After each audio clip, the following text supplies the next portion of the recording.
Hello, everybody, and welcome to a short version of a spring lunch and learn series. I am Helen Panos. For those of you that don't know me, I'm the owner of Dynamis Learning as a K through 12 tutoring, SAT, ACT prep company, and executive functioning.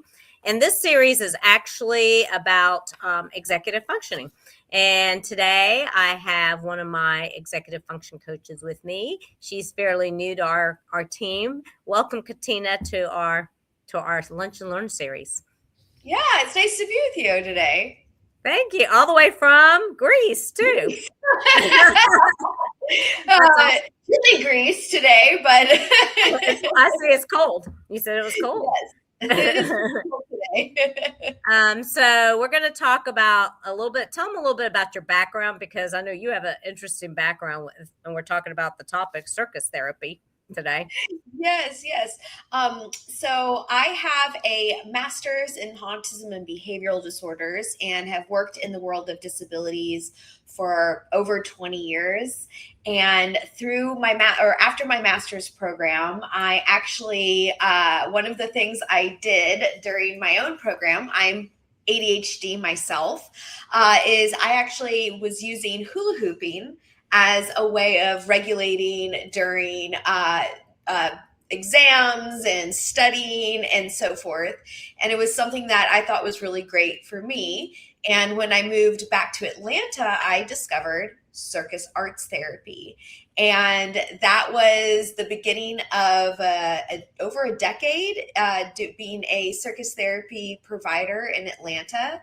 And it has been a really fun journey to see how something that people might think as so abstract can have such concrete results.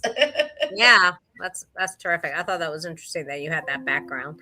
So I've never met anybody like that. Right, exactly. Like I've swam with I did therapy with dolphins. I did this. It's oh my gosh, unbelievable. That's pretty cool. So tell us a little bit about what is circus arts therapy and how does it help with regulation? Yes. So circus art therapy is a form of play-based therapy that was actually created by Carrie Heller of the Circus Arts Institute, which was in Atlanta for many, many years. And she is a play therapist and was seeing a lot of overlap between what could be done through play therapy. And she also was a circus performer. So she had this wonderful idea and brainchild of bringing those two things together, and actually has even done a research-based program that has been published at this point now. It's absolutely fantastic to actually see the tangible results of circus therapy. And what it does is it is using the apparatus, both ground apparatus and air apparatus, to help regulate, to teach, and so much more within a therapeutic setting. So what's really amazing is the amount of regulation that can actually come from circus arts and different types of apparatus. That's cool. That's awesome.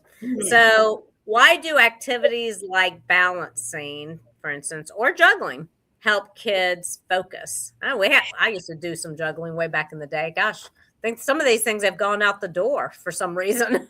We need to bring them all back. It's so true. So one of the things that I think is really amazing is that we now know that the brain is plastic, and we used to view the brain as a concrete brain.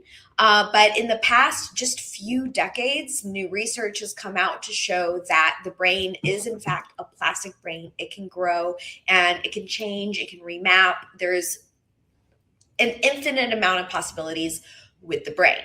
Now, I say this because movement, like cross-lateral movement, so moving opposite sides of the body at the same time, running, juggling, things that cause you to have to use that hand-eye coordination with like juggling does, actually grows your brain.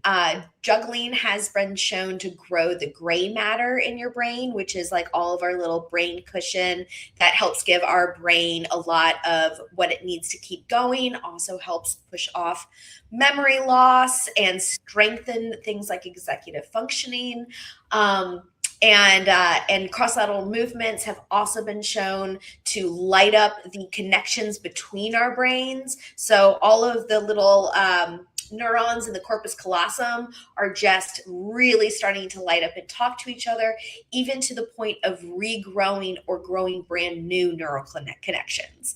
So inherently, Circus Arts is using a lot of those same movements, the cross-lateral movement, juggling, like even in these research studies, all of these scientists that were doing this research at the very end all took up juggling, all took up running, all took up some form of a cross-lateral exercise. That's cool. Yeah, we do that with my trainer. We do like, balancing and all this stuff because she's a kinesiologist. So it's like what you do forward, you do backwards. So people don't think about that. Like we used to do that kind of stuff because we'd entertain ourselves, at least my generation. I don't know, maybe yours too. But even puzzles, I've been telling parents because kids have a cognitive spatial issue going on.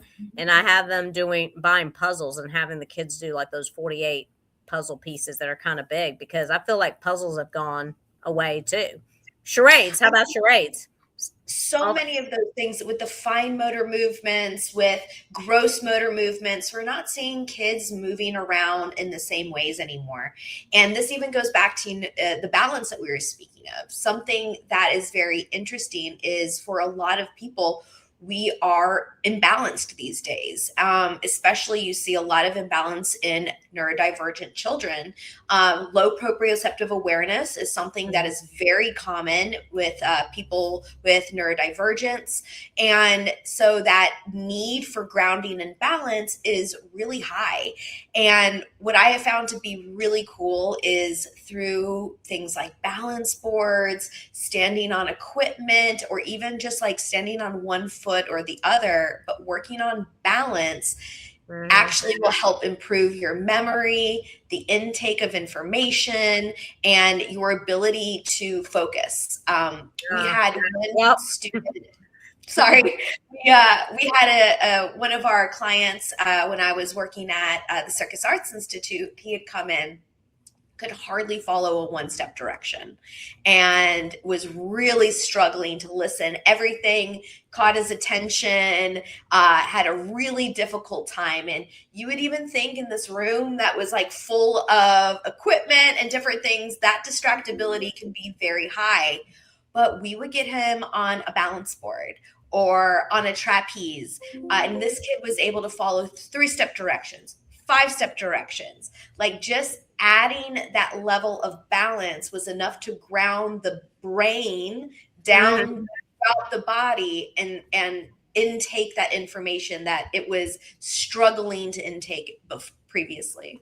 And explains why people, that are neurodivergent have a hard time with math. I get a lot of phone calls about math because as it gets harder, there's multi-step problems, right?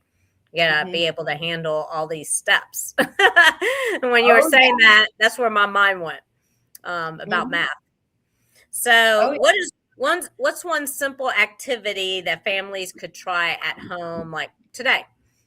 Other than balancing, maybe. One of the fun things that you can even try at home is juggling. So one of the things that people always think is that you need a lot of fancy equipment, but there are things like grocery bags that you could actually use for basic juggling scarves. So with that, you can start by basic just throwing up and catching, throw up, catch down. So when you're doing a scarf, it's a catch down motion. And so once you get the hang of one, you can try throwing in 2, catch, and then even down to 3, or up to 3, I should say. Oh my God. But yeah, you can let me get this in hand. There we go. But now you're making me You're making me, now that we bought the dog another ball, I think I'm going to go juggle the balls, but I normally give the dog. So juggling is one that's really an easy thing to do at home. If you have things like hula hoops, hula hooping is really great at centering your body. But then down to balancing, you can do a lot of different type of balance activities. If it's from just balancing on one foot to even sitting on things like a little roller ball and just getting that balance in. Sometimes I actually, like, if I'm in the middle of a meeting, people don't realize it, but I'm actually sitting on this. So it helps my own focus. And then you can even get simple balance boards at either like exercise stores, or my absolute favorite is actually called an Indo board, and it's a surfboard trainer. So it's pretty cool in general, but it has been one of my most favorite pieces of therapeutic equipment, even though it's actually marketed towards surfers. That's awesome. That's cool. Yeah, I have one of those rolling things for muscles. So people could use, they may have those at home actually, where you roll out, foam roller, they call them, but they're pretty hard. Yeah. Yeah. There's different lengths. That's awesome. At like exercise stores, they're called like a little pancake ball, which it's like an exercise ball, but flat. And those are great just to sit on or to put in a chair. That helps give you that sense of balance.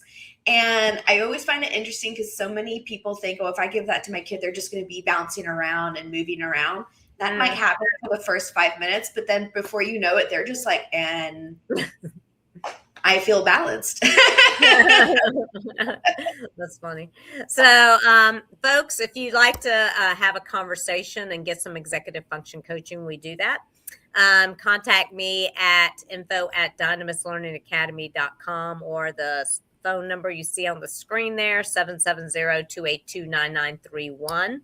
And we're talking about doing a summer camp for executive function, which Katina will do virtually. So if you're interested in that, let me know that when you email me or text me.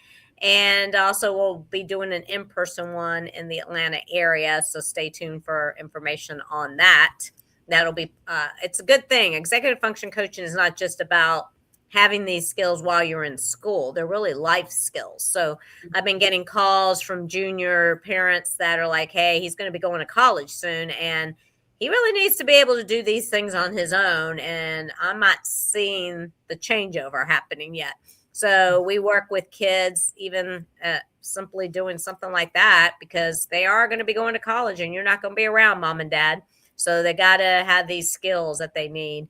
I'm sure we could do a whole other lunch and learn on that. But we will be back next week, and we're going to be talking about movement, improving focus, next Friday at noon, and how physical activity strengthens executive functioning.